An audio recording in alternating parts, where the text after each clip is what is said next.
Welcome back to this new quick tutorial of Quick Guide. In this video, I'll be showing you how can you create a broadcast on WhatsApp. So without any further ado, let's dive right into this exciting video. Step 1. Open your WhatsApp.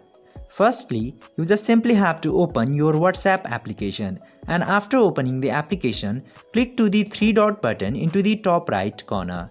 After clicking there, you can see this new broadcast option. You just simply have to tap into that. Step 2. Add the people into your broadcast. Now after tapping to new broadcast option, you just simply have to select the contacts that you want to add into your broadcast. But remember, you must have to add minimum 2 contacts here, and after that simply click to this green tick button into the bottom right corner.